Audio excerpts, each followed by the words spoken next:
Alright, folks, welcome to this week's Forex commentary and market review. Um, this is dollar index on a weekly time frame, and last week and the week prior, we talked about reasons why we could see dollar index rally higher, even though on the high time frames, that's the yearly chart. We're likely to see a bearish DXY for 2026. We said we're going to take price action 1 week at a time because we need market structure to lead us to the areas we are thinking markets are likely to go into, and for the fact that dollar index was in consolidation and still is in consolidation anyways, and we saw price action on the monthly time frame on correlated pairs like Euro USD, and all of these varying factors you know just hinted at being conservative on the charts, right? Before I continue, I think this will just be an opportunity to tell everyone to like and subscribe because it helps the growth of this channel. I'm trying to get to 1,000 subscribers, right? And I really, really, really, really need everyone's help. If you can send it to someone, encourage a friend to follow. I mean, if every single person listening can help me with one following or one subscriber, sorry, and I'll be so grateful, right? And yeah, back to the video. So like I said, this is a weekly time frame on DXY, and I'm going to do a recap of last week's price action and talk about key details from last week's price action so that we can learn from it, because there isn't so much we want to talk about, because currently we can already tell with a great deal of probability that we are going to be bullish in the coming week, right? So last week we looked at dollar index from the monthly time frame first, and we highlighted this monthly gap. Okay, and so we highlighted this monthly gap, and the market had closed at this level, this bearish order block. And one of the things I said was because we were at resistance, right? We could see the early portion of last week's trading return back into the range and find support at this monthly fair value gap, right? And then we moved to daily time frame to give more context to levels we're expecting the markets to trade into.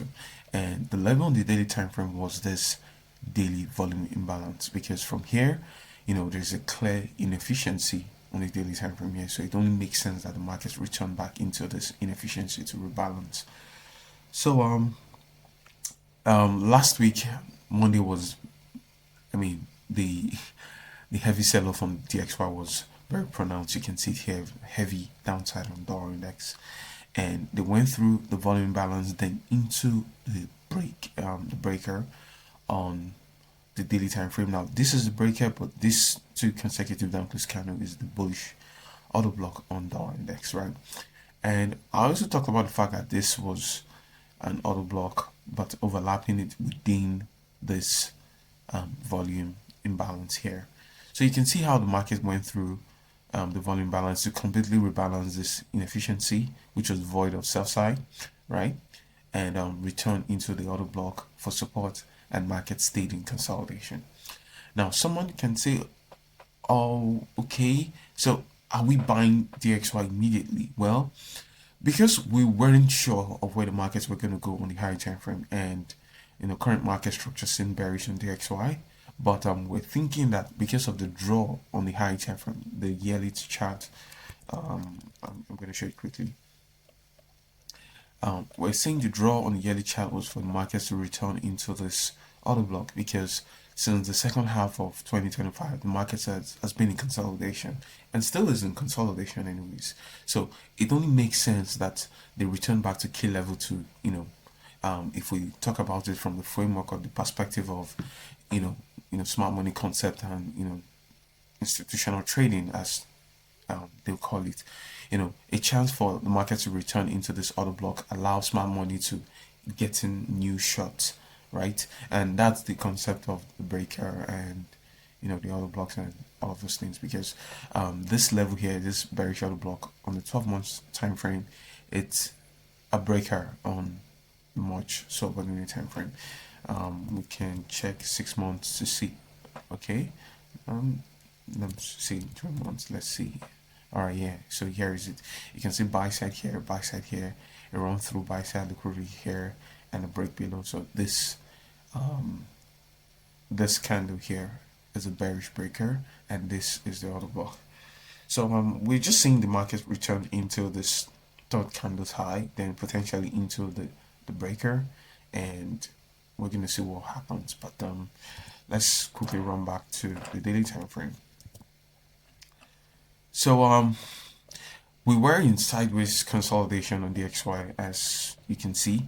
Um, the market rallied off of the weekly bearish breaker into the bullish breaker, showed a little bit of sponsorship off of the bullish breaker or the bullish order block, and the market returned after the following day. Market traded through previous high into the bearish breaker and returned back into the range. So this is 1, 2, 3, 4, or 1 to 3 days of consolidation on dollar index. And why is the market consolidating? Because they're stuck in between levels. So when you're doing your analysis and you're seeing the market stuck between levels, just you can always anticipate consolidation. You can anticipate consolidation. It doesn't mean the market would be in consolidation, okay? Because sometimes the market can just blitz through levels easily, and market can find its way towards its high time frame objective. Now I want you to note something here, very key details in price action here. You can see, let me take this off. So you can see how the market traded around this volume balance. You can see the bodies of this candle. You can see how it's settled within the range of the volume balance. Okay, and this other candle, you can see how the bodies of the candle were respecting the volume balance for support. Okay, that's narrative. Okay, that's narrative. If you want to understand, oh, what's dollar index doing, where is dollar index going this week, you can obviously see it in candlesticks. Okay, it's not hinged on concepts. Okay, it's hinged in candlesticks themselves. Okay, you can see what candlesticks are saying. They're saying that, okay, we're respecting levels of support, and this level isn't inverted yet. We're respecting support, but we're still in consolidation. I want to draw your attention to a post I made, I think on Tuesday, online. That was on Twitter, talking about the same, price action on dollar index.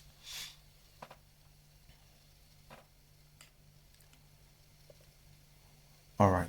So I was talking about, price action DXY.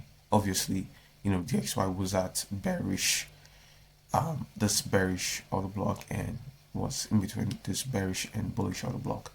And I was quizzing the fact that I was asking if, everyone can see similarities between price action on dollar index and price action on USDJPY. Now, before I read through, I'm just gonna tell you the reasons why I write these things the way I write them, because sometimes folks will read these types of things, okay, and they still don't get, the interpretation of what the author is trying to say, okay, because one of the pitfalls of listeners and readers online is that they fail to learn through the perspective of the author. If you're learning and you want to learn from what you think, then you're not gonna learn efficiently, because first of all, if you trust and believe someone knows what they're doing, and you have to learn from your perspective first. You need to get the idea of what the message you're trying to pass across. Then once you've gotten that first, then you can now internalize it, personalize it for self, and take what you need to take out from it and discard the things you do not need. Okay, so that's how I think learning can be very efficient for you. So the first thing I asked, what do you see? And I started asking these questions because this is how I ask questions when I'm in front of the chat, when I'm doing my analysis, especially in areas of relative strength and all of that. I asked the question, what is the high time frame bias? What's the high time frame bias on dollar index? What's the high time frame bias on USD Then I asked again, what similarities do you currently see in both price action? That means when you look at the chart on dollar index and you look at the chart on USD what are the similarities? What is their common factors? What can you say that it's apparent here and also concurrent in the other pair, right? And I said, what are their major differences? Now, while you're saying their similarities, is there any varying condition or factor between both price action? Because it's something you want to note, okay? Something you should note as well, okay? Now, how do you interpret these variables such that it makes sense? And can you frame can you frame an opportunity under these conditions? Now, I started answering all of these questions in bullet points. Now, for USD I said USD is bullish. Okay, clearly bullish. There is nothing and absolutely nothing anyone can say, but it was bullish. And dollar index, I said DXY is in consolidation with a hint of underlying bullishness. Okay, we talked about the varying reasons why we think dollar index is going to be bullish. We talked about all of those reasons why we expect the DXY to be bullish.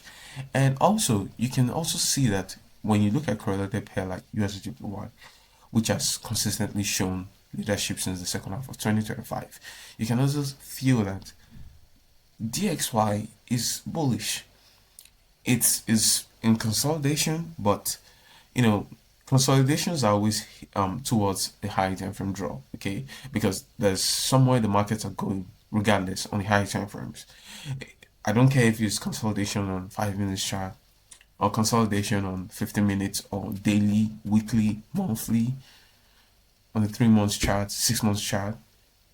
Okay, when markets are in consolidation, obviously there is a high time frame draw on liquidity that the markets want to hit for. So there might be range bound, but if you study the price action around those consolidations, you'd obviously note and see a pattern evolve around consolidations.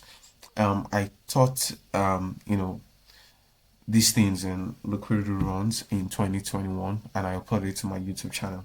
I think if you check out Forex price action lecture, that's the playlist. You see liquidity runs there, and you can listen to my early thoughts about consolidations.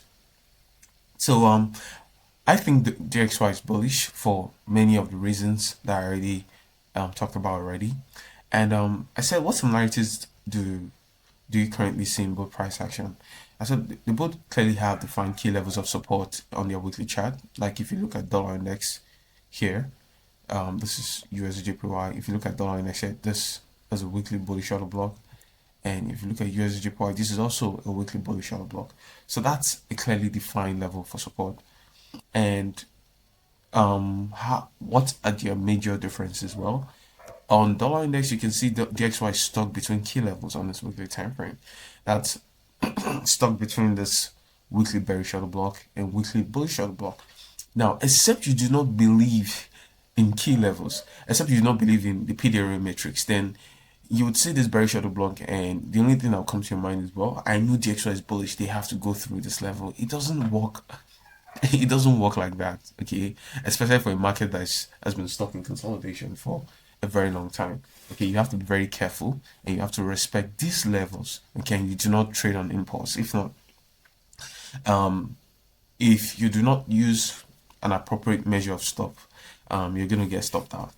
And even if you use an appropriate measure of stop, because of the markets are in consolidations, you might just give up on your trade and collapse it, and eventually it pans out and you're like, I knew the markets were gonna rally. Why did I close my trade? Well, it's because you gambled. Okay, you traded off bias. You gambled. If you do not want to gamble, you wait for the markets to validate reasons for your bias and then you engage. That's how to trade professionally. That's how to trade. Not, oh, I have a bias, Euro USD is bullish, and I'm just gonna wake up and I'm gonna buy Euro USD. It doesn't make sense, okay? You don't do it like that. All right. And how do you scale? How do you plan to scale? How can you measure your growth if your strikes are so random and is based on intuition? Now, mind you, trading is highly intuitive. Okay, it's all of these things is intuition and all of that. Even if we have candlestick data and all of those things, but there's a level of intuition you have to employ in your trading, in your analysis. Okay, but that doesn't mean you use intuition to execute, because then you're risking real money. Okay, it's real money on the line when you're executing your trades. All right, so I said DXY stuck between key levels on its weekly time frame, while USD has a clearly defined buy side objective keying off of the weekly support. The very clear difference between USD and dollar index was the fact that there was an obvious resistance on DXY. I mean, especially after this previous weekly candle closure, there was an obvious resistance, which is this bearish order block, while on USD it only had some clear buy side objective we're aiming for last week.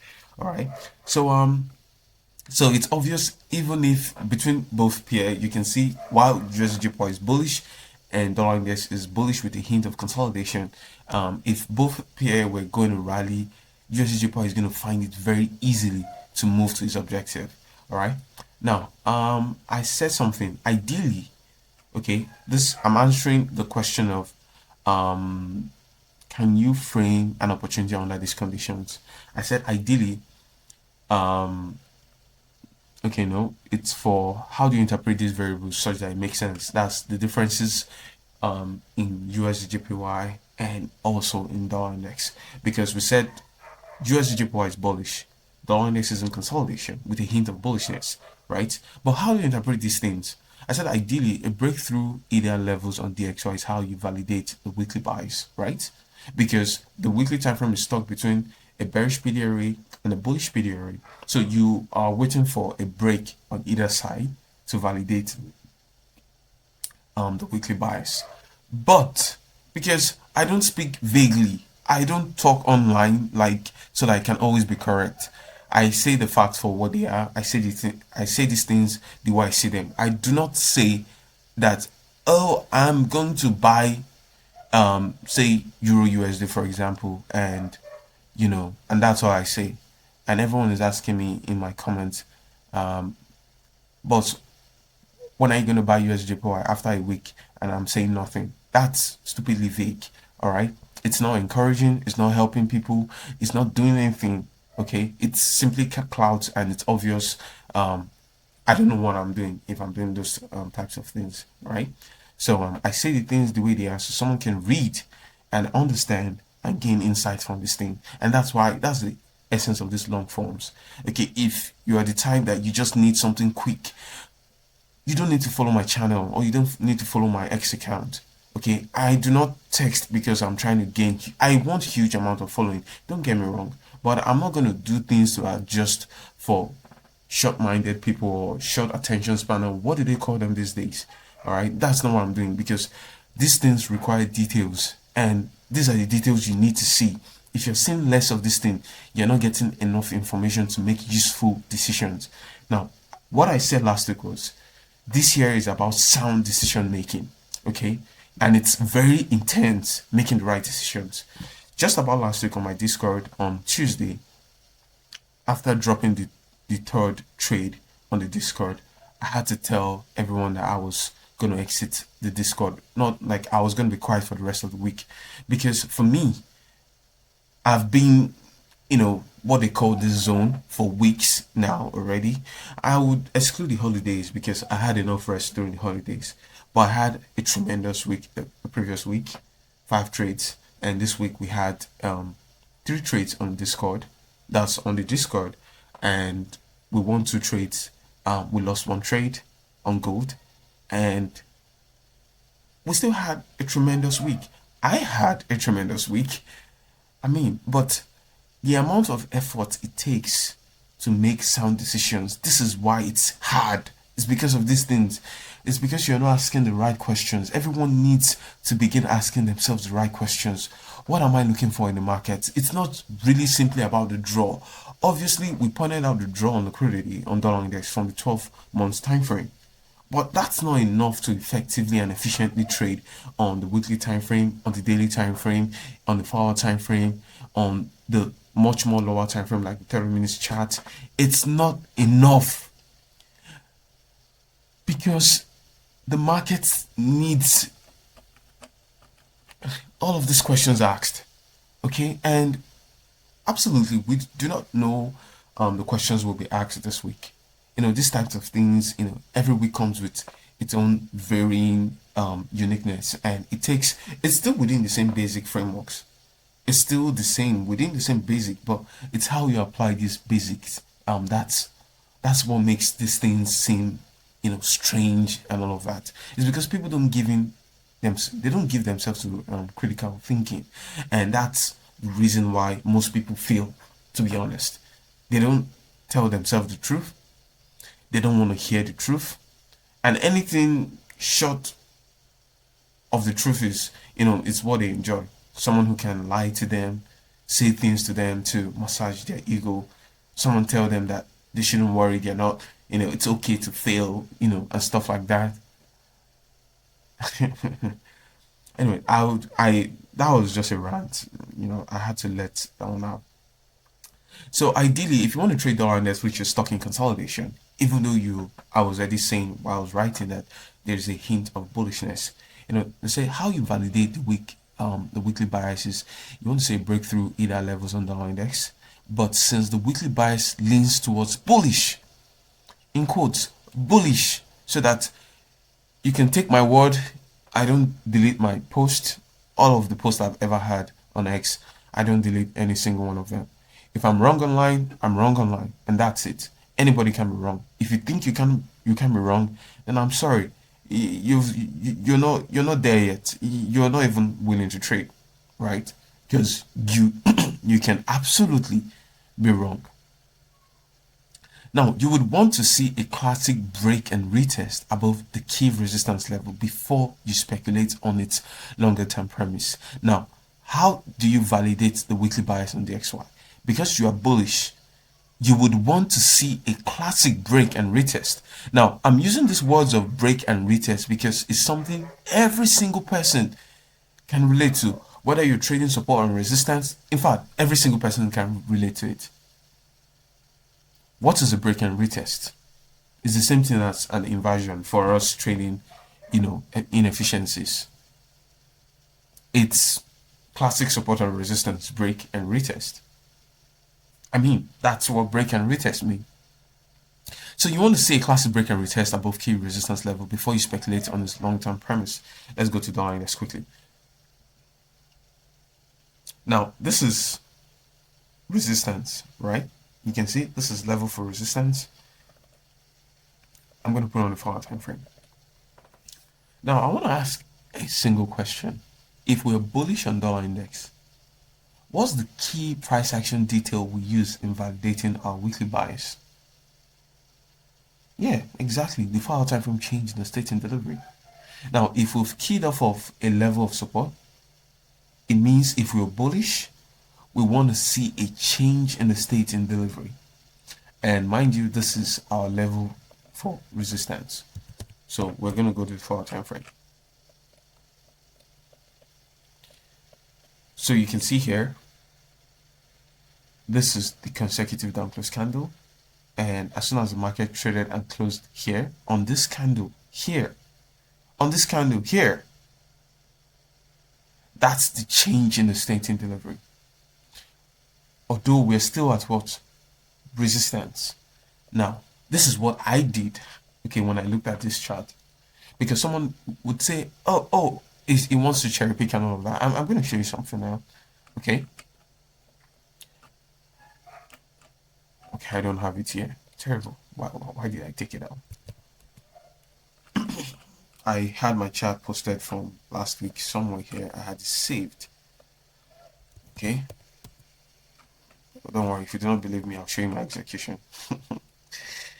So So this is the consecutive down close candle on the XY, and I want to put the daily session breaks, and so that you see something and how I use market profiling to adjust for circumstance I meet on the chart.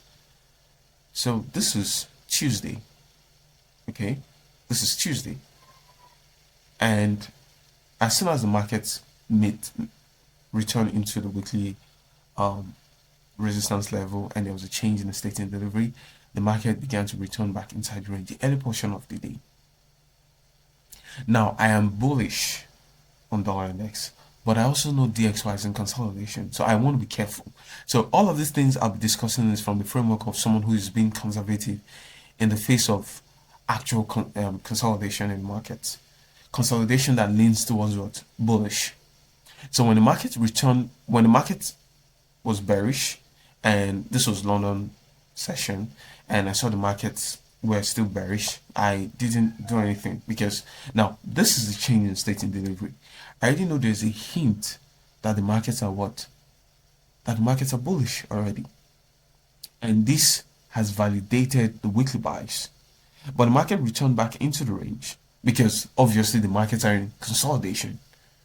And I just simply waited. I didn't do anything. I was just looking at the chart. Now, as soon as I saw this candle close above this down close candle, now I'm no longer looking for a change in the state in delivery. Okay, let me take this one out. I was simply looking for, or when I saw this order block, because I didn't have anything in mind. I was just looking for anything that could validate longs on the XY. So we return a little bit into discount from Tuesday's low to Tuesday's high.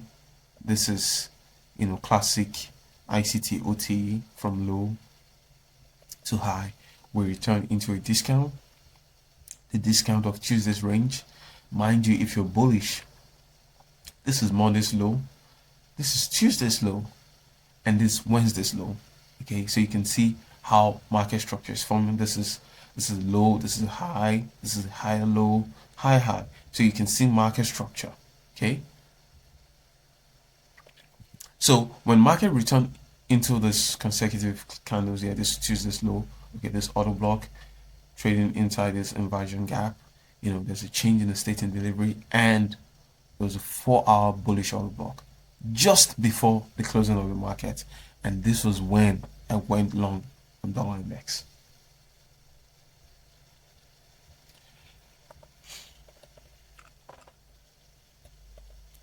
Now, why did I go long on DXY? There's already a change. There's a change in the state in delivery.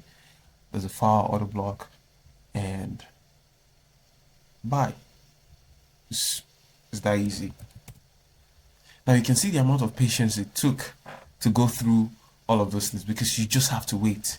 Okay, and it's in these things I talk about. How do you validate the weekly bias? You want to say classic break and retest. Oh, okay, Settle, you used inversion. I'm sorry, you used the change in state in delivery. Okay, I waited for the break and retest of the resistance level. Okay, I call this resistance, right? And there was a breakthrough, there was a close here. Now this is also resistance, right? You can see market found resistance here. So ideally you want to see the market find support here. So we have this level here, we have this level here, and market return, because we are still in what?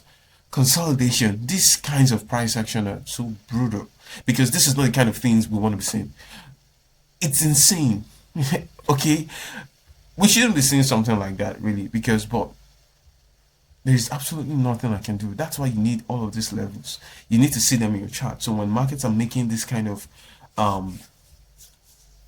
don't want to say the word that just came to my mind now.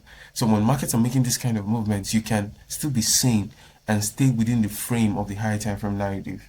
Okay, so market went through volume imbalance, returned back for a retest of resistance, now turned support, returned into the bullish order block, and rallied towards the end of Friday and stayed above this level. So you can see the closure of these candlesticks, stayed above this level, stayed above this level, respected this level. And this is how the bodies of candlesticks can tell you, you know, a story behind, the draw on liquidity, the narrative, just about anything you choose to call it. So since USJPY is clearly defined on this weekly time frame, all you need is validation to confirm this bias.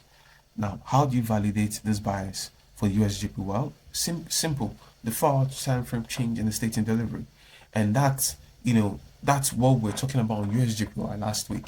We said on the 4-hour time frame there was a down close candle. We could buy off of the down close candle, but we do not know what the markets are going to do. So we don't want to just simply buy off of bias. Remember what I said about just trading off of bias? You're gambling because you do not know the profile of the markets. That's what nobody knows until the week begins. Okay? But ideally, that's why I said, ideally, the markets ought to respect the 4-hour time frame. Ideally. That's what I know from experience, from intuition. But I will not trade my intuition, obviously. I used to, but it's not consistent. You can't measure consistency off of intuition because it's random. Okay, you want something like where confirmation hits intuition, and then you have a you have a clean measure of statistic, and that's why we've gone how many trades on Discord? 8 trades, 1 loss. Because I'm absolutely not trading off of intuition.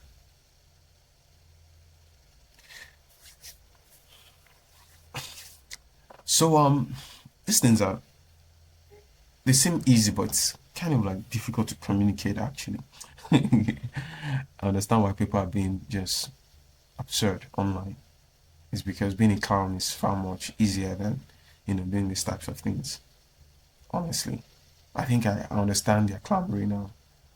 I understand. Now, since USDGPY is clearly defined on the weekly time frame, all you need validation. You look at the 4-hour time frame. Okay, I'm going to list through all of these things. Now, someone will ask, doesn't DXY play any role? Yeah, I said it's a great question. It does. Because I already said there's a correlation between dollar index and USDGPY. So why am I saying here that all I need from USDGPY is weekly is validation? It's like I'm trying to be funny. I'm trying to cherry pick. I'm trying to be vague again. No, I'm going to explain it to you. I said, yes, a great question, it does. But to answer, you need to employ creative thinking.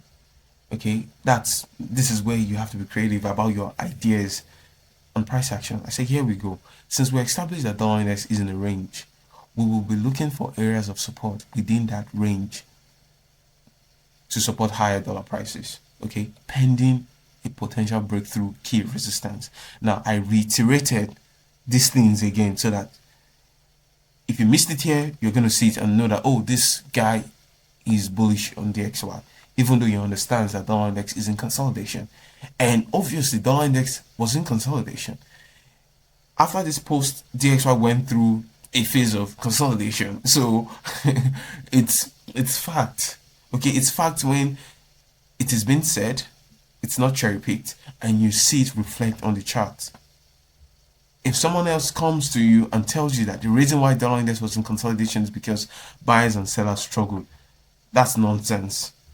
I can allow you to pour spit on their faces if you're African. You understand these types of things, because I understand that I have audience quite around the world, and that's why sometimes I have to be slightly less Nigerian so that I can appeal to the wider global audience, right? So yes, clearly we select a currency, JPY with extreme weakness versus dollar. We pair both currency, that's USD JPY, and trade when DXY aligns on the near term. Okay? And USD JPY validates its higher time frame bias. What does it mean when I said DXY aligns on the near term?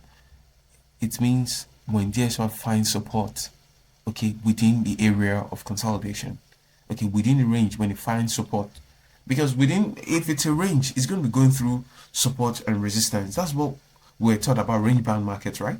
So when it finds support somewhere within the range, and USDJPY aligns, okay, its higher time frame bias. When it validates its higher time frame bias, well, you want to trade USDJPY.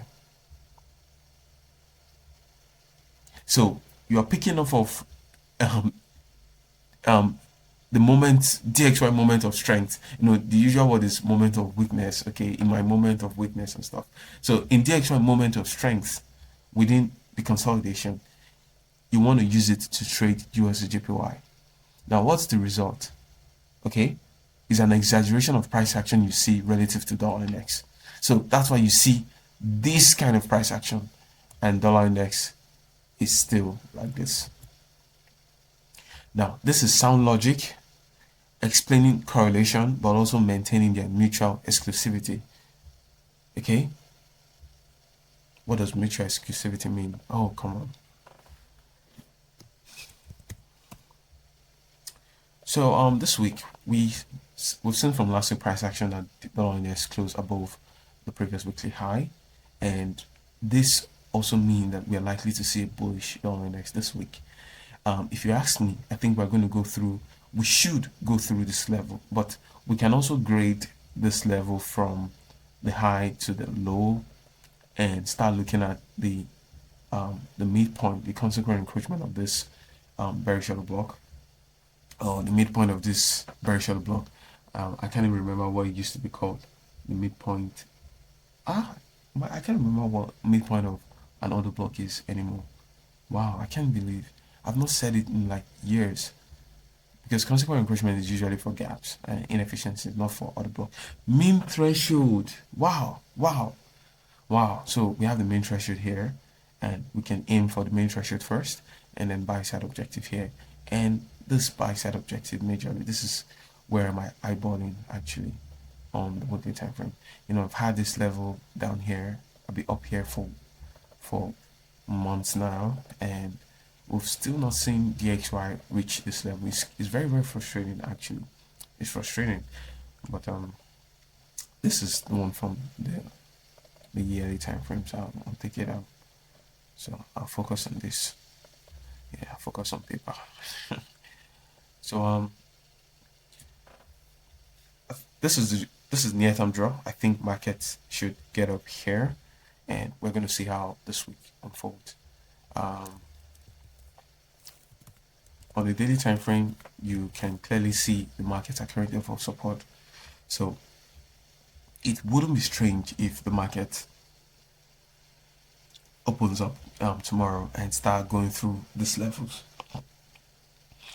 It wouldn't be surprising at all, because we've keyed off of support, and there is validation already even on the 4-hour time frame.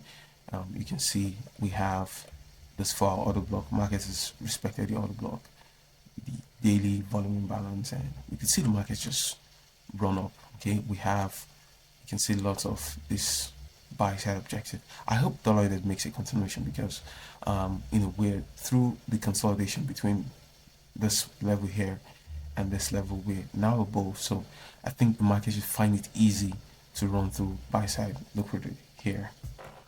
So I'm not going to spend much time on euro, because we already have an idea of where dollar index is going, and I think euro will take out sell side here, low resistance liquidity run, and here is the 3-month fair value gap. The 3-month fair value gap we're talking about. Okay, this is a 3-month fair value gap, but this is primary objective. Okay, this is primary objective, and mind you, all of these thoughts, we had a monthly CISD, and you can now understand why I say these things are very, very subjective. We don't trade patterns. I don't trade patterns. Okay, I'd rather be wrong, seeing a pattern and not trading it, than I'm trading patterns. No, because like I said, remember, we're not gambling. It's not pattern trading.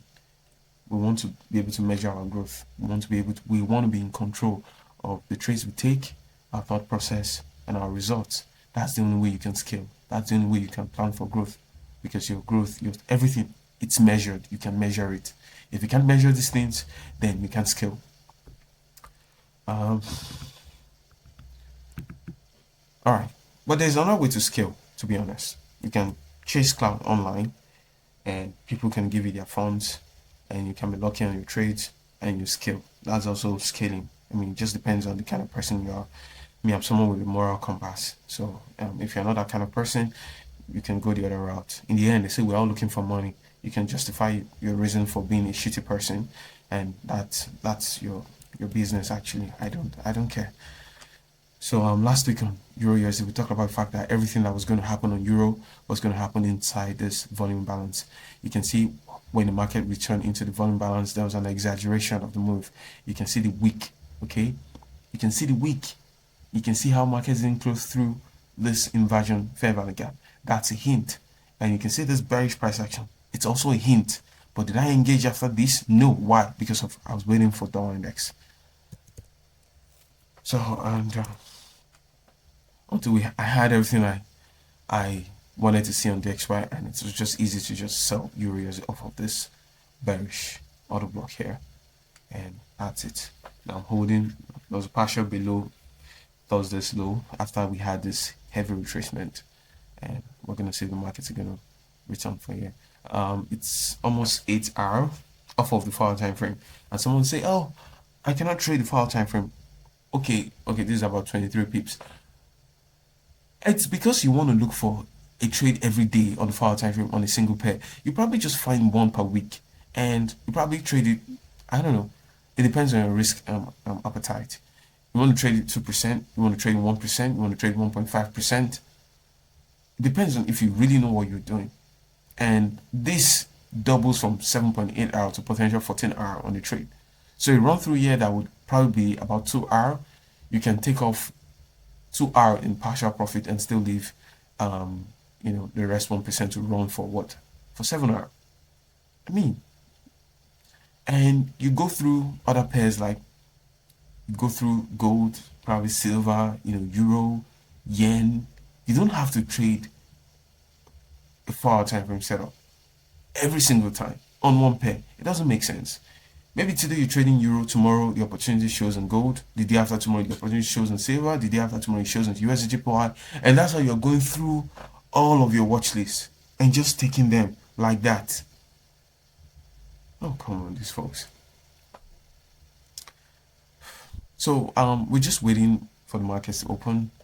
I hope Euro USD continues to go to the downside because we have clear sell side here, and let me see if they went through this level. Oh, they already went through sell side here, which is interesting. Okay, you can see there's relatively equal lows here, and I think there's low resistance here, and we're just gonna see. This is for our time frame order block. We have some fair value gap.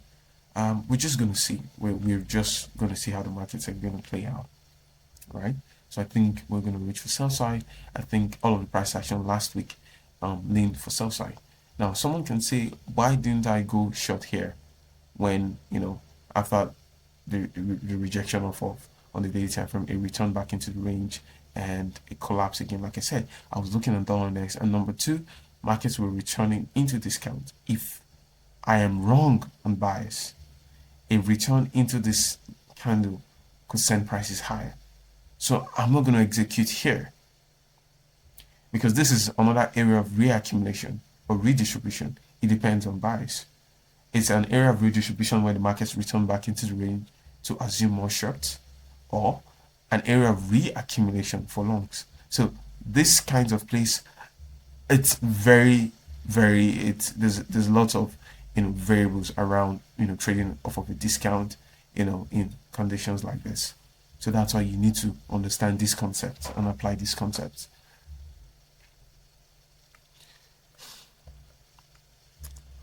This coming week, I'm going to open my Discord for early February signups.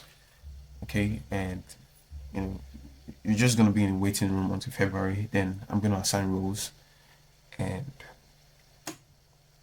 then you'll be a member of the Discord.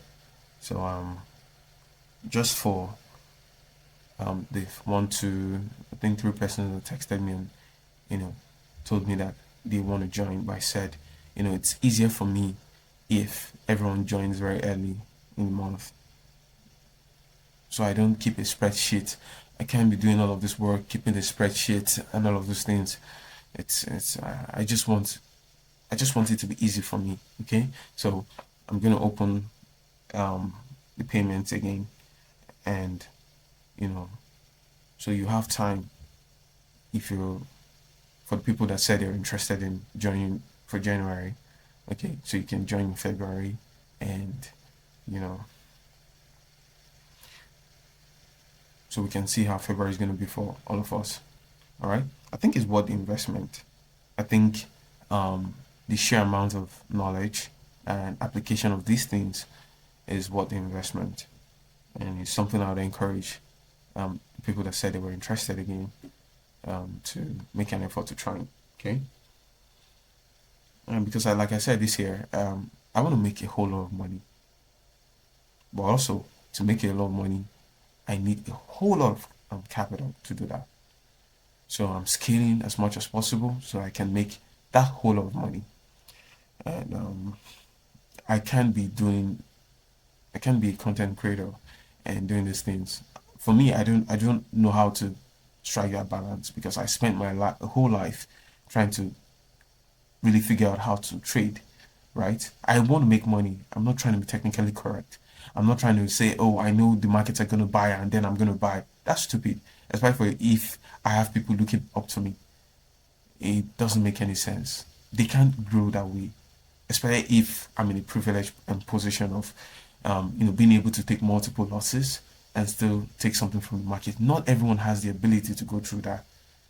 It could be from the perspective of psychology for some people that they can handle losses. For some people, they don't have capital to handle losses. They take one and they're out. And it's not even for a fact that imagine, can you tell somebody who is trading a $50 account that they're over leveraged? What's that? What are you saying? What are you actually saying? I mean, if you want to be financially correct, I'll use that word.